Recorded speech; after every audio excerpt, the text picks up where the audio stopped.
Saya Presiden Republik Indonesia meluncurkan Badan Pengelola Investasi Daya Anagata Nusantara, Danantara Indonesia.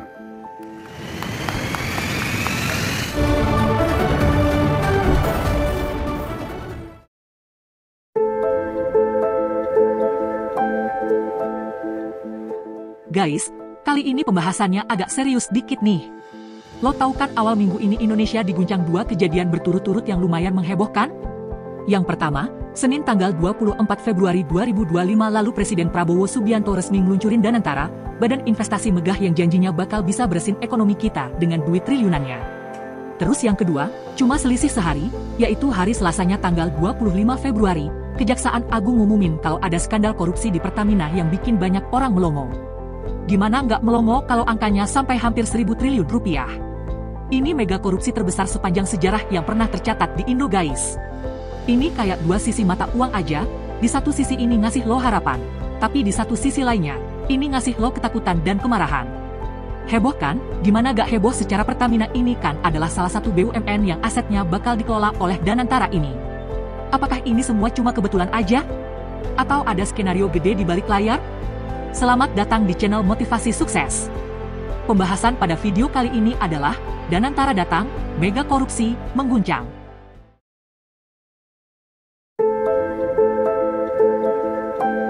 Tanggal 24 Februari 2025 di Istana Merdeka, Prabowo Subianto luncurin Danantara. Ini adalah Badan Pengelola Investasi Daya Anagata Nusantara. Ini bukan proyek main-main. Ini bakal mengelola aset 7 BUMN kayak Pertamina, PLN, Telkom, BRI, BNI, Mandiri, sama Main ID, dan BUMN lainnya. Total nilainya 14.715 triliun rupiah, atau sekitar 900 miliar dolar Amerika. Gede banget kan?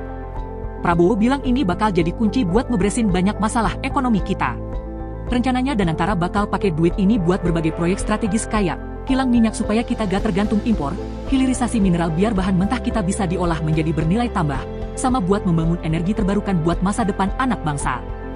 Pendanaan awalnya akan diambil dari penghematan yang diperoleh dalam 100 hari pertama pemerintahan Pak Prabowo, di mana udah didapat 300 triliun rupiah dari sini. Ini yang katanya bakal jadi modal awal Danantara. Dia bilang kalau ini adalah alat pembangunan nasional, dan orang-orang pada setuju, meski gak semua karena ada juga yang khawatir.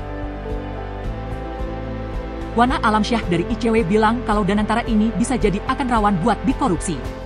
Kenapa? Salah satunya karena aturannya yang bikin orang mikir.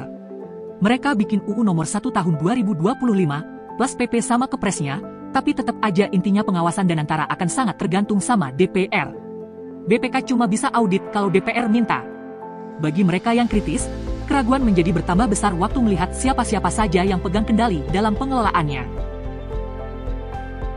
Orang-orang di Danantara ini gak sembarangan. CEO-nya adalah Rosan Ruslani, yang dulu adalah ketua tim kampanye Prabowo Gibran. Ada juga Pandu Syahrir, keponakan Luhut Binsar Panjaitan, yang masuk tim inti sebagai Chief Investment Officer. Dua nama ini punya asosiasi politik yang kuat terhadap Prabowo dan keduanya juga dikenal sangat piawai dalam dunia bisnis. Rosan bilang kalau Danantara bakal terbuka buat investor asing dengan memakai aset BUMN buat jadi daya tariknya.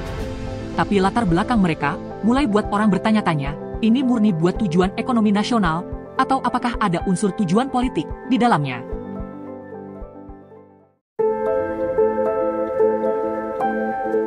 Pas orang masih ngomongin Danantara, tanggal 25 Februari, Kejagung kasih pengumuman yang menghebohkan.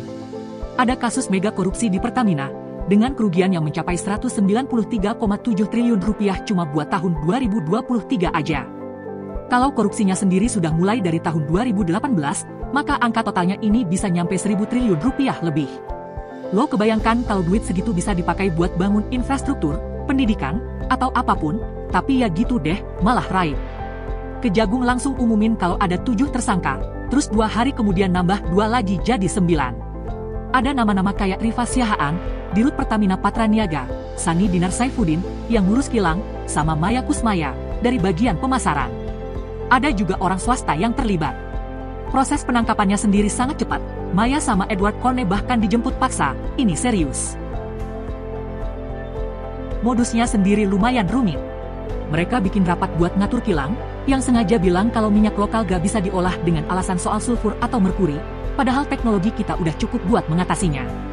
Akhirnya ini ngebuat minyak lokal harus diekspor dengan harga murah, terus sebagai gantinya mereka impor minyak sama bensin yang sudah jadi dengan harga yang mahal, lewat broker. Kejagung bilang, ini buat negara rugi 35 triliun rupiah dari ekspor yang kemurahan, 11,7 triliun rupiah dari impor yang kemahalan, plus 147 triliun rupiah dari subsidi yang membengkak. Yang bikin lebih kesel lagi, mereka juga mengoplos Pertalite yang RON 90 dengan bahan murah, terus dijual jadi Pertamax, yang seharusnya RON 92. Kalau apa yang Kejagung bilang ini benar, ini artinya konsumen bayar lebih mahal untuk bensin yang kualitasnya gak sesuai. Jadi selama ini lo pada isi bensin apa ya? Bikin marah kan?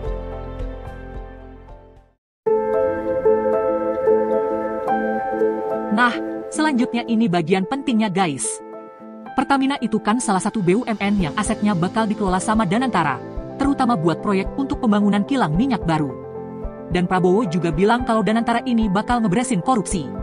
Tapi pas peluncurannya kok malah ketahuan kalau ada kebocoran di Pertamina yang segede 193,7 triliun rupiah untuk tahun 2023 aja. Prabowo juga bilang kalau dia berhasil menghemat 300 triliun rupiah. Ini bikin orang kepikiran kalau sebenarnya duit yang bisa dihemat itu seharusnya bisa lebih gede lagi. Atau apakah 300 triliun rupiah ini sudah termasuk dari penghematan dari korupsi-korupsi yang lagi disikat kayak gini? Ada yang bilang kalau pengungkapan korupsi ini sengaja dibarengin sama peluncuran Danantara buat nunjukin kalau pemerintah sekarang lagi serius bersih-bersih. Tapi ada juga yang bilang kalau Pertamina aja bocor segitu, apa Danantara bisa tuh ngejagain yang 14.000 triliun rupiah? Ini bukan pertama kalinya Pertamina kena kasus korupsi. Dulu juga ada Karen Agustiawan, dan sekarang muncul lagi ini. Ini bikin orang was-was kalau Danantara bisa aja bakal jadi sasaran berikutnya. Orang-orang yang ditunjuk buat mengelola Danantara saat ini, semuanya punya asosiasi politik yang kuat. Rosan sama Pandu bisa dibilang sangat dekat sama elit pemerintahan. Pertamina sendiri udah jadi rahasia umum kalau sering dijadiin sebagai cash cow buat kepentingan-kepentingan tertentu. Jadi, meskipun saat ini kejaksaan cepat-cepat dalam melakukan pengungkapan dan penangkapan dalam kasus ini, tapi tetap aja masih banyak yang masih ragu sama efektivitas pengawasan Danantara ini. Bagaimana menurut lo guys? Apakah lo termasuk yang optimis kalau Danantara ini bisa menjalankan fungsinya sesuai keinginan Pak Presiden Prabowo buat menyelesaikan masalah-masalah perekonomian sampai ke anak cucu bangsa? Atau lo termasuk yang pesimis yang berpikir kalau ini cuma bakal jadi ladang korupsi atau hanya akan dijadikan alat kepentingan politik aja? Lo bisa tulis di kolom komentar ya. Terakhir, terima kasih sudah menonton. Kamsia, and until I see you again. Salam sukses.